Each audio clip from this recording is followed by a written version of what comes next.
दुनिया इस वक्त एक ऐसे मोड़ पर खड़ी है जहां एक छोटी सी चिंगारी भी बड़े तूफान में बदल सकती है। मिडिल ईस्ट में तेजी से बढ़ती सैन्य हलचल, लगातार आ रही चेतावनियां और अमेरिकी ईरान के बीच बढ़ता टकराव एक खतरनाक संकेत दे रहा है।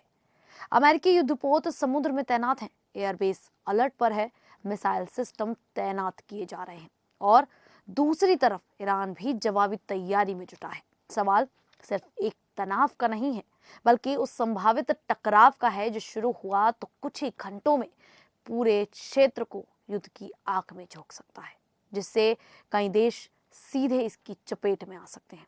क्या दुनिया एक बड़े युद्ध के मुहाने पर खड़ी है या आखिरी वक्त पर डिप्लोमेसी हालात संभाल लेगी? आने वाले दिन तय करेंगे कि ये सिर्फ तनाव है या तूफान से पहले की खामोशी। नमस्कार, मेरा नाम है शालिनी और आप देख रहे हैं द न्यूज़ 15। अमेरिका और ईरान के बीच तनाव अब लगातार बढ़ता ही जा रहा है। 13 फरवरी 2026 को राष्ट्रपति डोनाल्ड ट्रंप ने नॉर्थ कैरोलिन के फोर्ट ब्रेग मिलिट्री बेस पर सैनिकों से बात करते हुए कहा कि ईरान में सत्ता परिवर्तन यानी कि अयातुल्ला अली खामनेई की सरकार का खत्म होना दुनिया के लिए सबसे अच्छी बात हो सकती है। उन्होंने कहा कि पिछले 47 सालों से सिर्फ बातचीत होती रही है, लेकिन कोई ठोस नतीजा अभी तक नहीं निकला। ट्रंप ने यह भी कहा कि ईरान में नया नेतृत्व संभालने के लिए कुछ लोग मौजूद भी हैं। हालांकि उन्होंने किसी का नाम नहीं बताया। ये बयान इजराइल के प्रधानमंत्री नेतन्याहू से उनकी हालिया मुलाकात के बाद सामने आया, जिसमें ईरान की मिसाइल ताकत और हमास, हिजबुल्लाह और हूती जैसे संगठनों को लेकर चिंता जताई गई। इतना ही नहीं, अमेरिका ने मिडिल ईस्ट में अपनी सैन्य ताकत बहुत ज्यादा बढ़ा दी है। दुनिया का सबसे बड़ा और आधुनिक aircraft carrier USS Gerald R Ford अब इस क्षेत्र की ओर भेजा जा रहा है। इस जहाज के साथ हजारों सैनिक, F-35 जैसे आधुनिक लड़ाकू विमान और मिसाइलों से लैस युद्धपोत भी मौजूद है। ये युद्धपोत यूएसएस अब्राहम लिंकन के साथ मिलकर काम करेगा। इसका मतलब है कि मिडिल ईस्ट में अमेरिका के 2 बड़े एयरक्राफ्ट कैरियर ग्रुप तैनात होंगे। इतनी बड़ी सैन्य मौजूदगी को एक तरह से बहुत बड़ी युद्ध की तैयारी या मैसिव फोर्स माना जा रहा है। पेंटागन ने ऐसी सैन्य कार्यवाही की तैयारी भी कर ली है जो कई हफ्तों तक चल सकती है। अगर हालात बिगड़ते हैं तो हमले सिर्फ ईरान के परमाणु ठिकानों तक सीमित नहीं रहेंगे, बल्कि सरकार और सुरक्षा से जुड़े अहम ठिकानों को भी निशाना बनाया जा सकता है। कतर के अल उदैद एयरबेस की सैटेलाइट तस्वीरों से पता चलता है कि अमेरिका वहां अपनी सुरक्षा तैयारियां तेजी से बढ़ा रहा है। पैट्रियट मिसाइल सिस्टम को अब मोबाइल ट्रैकों पर लगा दिया गया है, ताकि अगर ईरान की ओर से मिसाइल हमला होता है तो उन्हें तुरंत दूसरी जगह ले जाकर इस्तेमाल किया जा सके। इसके अलावा बेस पर निगरानी करने वाले RC-135 विमान, माल और सैनिक ले जाने वाले C-130 और C-17 ट्रांसपोर्ट प्लेन और हवा में ईंधन भरने वाले KC-135 टैंकर विमानों की संख्या भी बढ़ा दी गई है। सिर्फ कतर ही नहीं, बल्कि जॉर्डन, सऊदी अरब, बहरीन और आसपास के दूसरे अमेरिकी ठिकानों पर भी सैन्य तैनाती बढ़ गई है। यहाँ F-15E लड़ाकू विमान, A-10 अटैक एयरक्राफ्ट, थार्ड और पैट्रियट जैसे एयर डिफेंस सिस्टम लगाए जा रहे हैं। कुल मिलाकर इस समय मिडिल ईस्ट में करीब 30,000 से 40,000 अमेरिकी सैनिक तैनात हैं। विशेषज्ञों का कहना है कि ये सैन्य तैयारी जून 2025 के ऑपरेशन मिडनाइट हैमर से भी ज्यादा बड़ी लग रही है, जब अमेरिका ने ईरान के परमाणु ठिकानों पर हमला किया था। यानी हालात को देखते हुए अमेरिका किसी भी बड़ी स्थिति के लिए पूरी तरह तैयार नजर आ रहा है।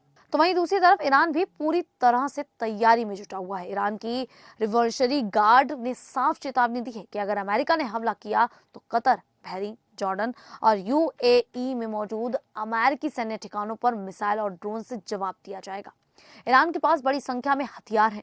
उसके पास 1000 से ज्यादा लंबी दूरी की बैलिस्टिक मिसाइलें, हजारों छोटी दूरी की मिसाइलें, हाइपरसोनिक मिसाइलें और बड़ी संख्या में ड्रोन मौजूद हैं।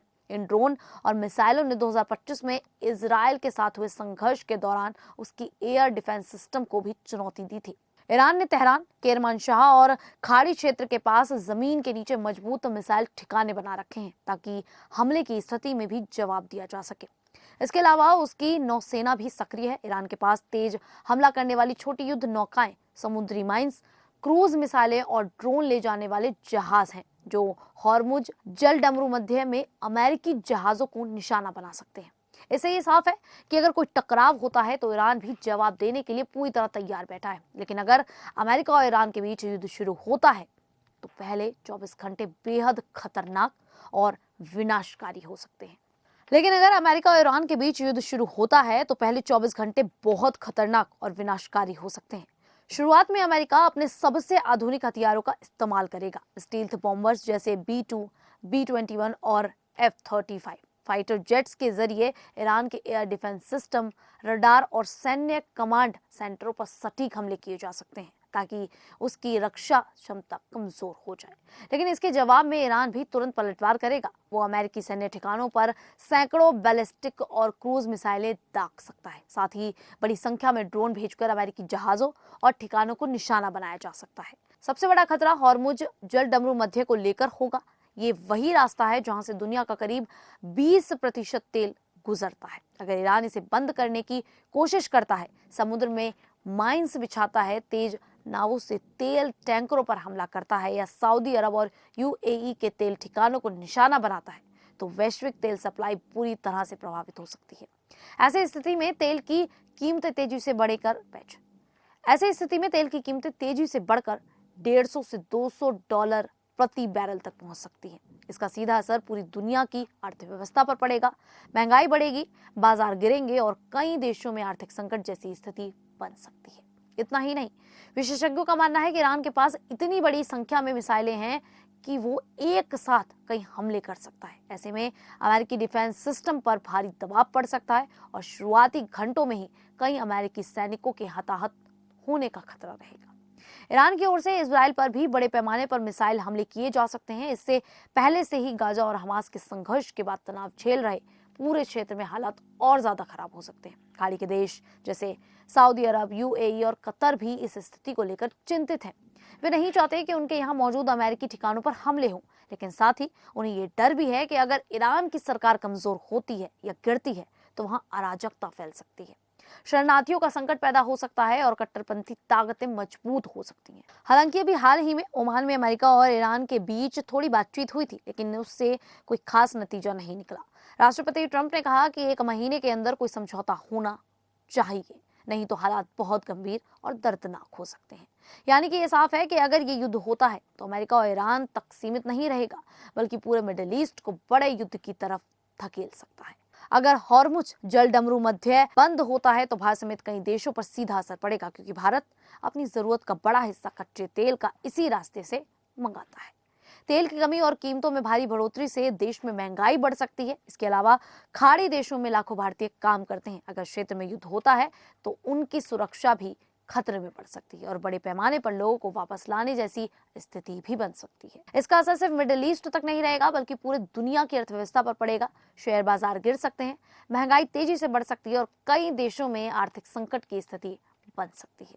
इस समय दोनों पक्ष अपने अपने रुख पर अड़े हुए हैं। अमेरिका अपनी अमेरिका फर्स्ट नीति पर सख्त है, वहीं ईरान भी पीछे हटने के मूड में बिल्कुल नजर नहीं आ रहा। हालात ऐसे हैं कि तनाव बहुत ज्यादा बढ़ चुका है। अगर कोई छोटी सी चूक या घटना होती है तो स्थिति अचानक बिगड़ सकती है। अब सबसे बड़ा सवाल यही है कि बातचीत और कूटनीति से हालात संभल जाएंगे या दुनिया बड़े युद्ध की ओर बढ़ती जा रही है। समय कम है और आने वाले दिन बहुत ज्यादा घातक हो सकते हैं। खैर, अमेरिका और ईरान के इस बढ़ते तनाव को लेकर आप लोगों की क्या राय है, आप हमें कमेंट करके जरूर बताएं।